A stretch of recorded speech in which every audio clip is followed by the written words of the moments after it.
পটুয়াখালীর কলাপাড়ায় টেকসই বেড়িবাঁধ নির্মাণের দাবিতে কলা গাছের ভেলায় ভেসে সংবাদ সম্মেলন করেছে বানভাসী মানুষরা।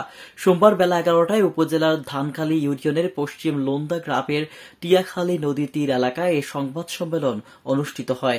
এ সময় ওই গ্রামের শতাধিক ভুক্তভোগী মানুষ উপস্থিত ছিলেন।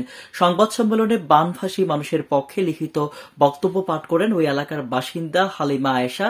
তিনি বলেন, প্রায় 40 বছর ধরে পশ্চিম লোন্দা গ্রামের টিয়াখালী নদীর তীর সংলগ্ন এলাকায় বসবাস করে আসছে 250টি পরিবার। এ নদীর তীরে বেড়িবাঁধ না থাকায় বহু বছর ধরে প্রতিনিয়ত দুদফা জোয়ারের পানিতে প্লাবিত হয় ওই এলাকায়। তলিয়ে যায় 200 একর কৃষিজমি, রাস্তাঘাট, শিক্ষা প্রতিষ্ঠান ও বসত ভিটা। বর্ষাকালীন সময়ে অনেকের চুলোয় জ্বলে না উনুন, নষ্ট হয়ে যায় জমির ফসল। তখন চলাচলের একমাত্র বাহন হয় ভেলা কিংবা নৌকা।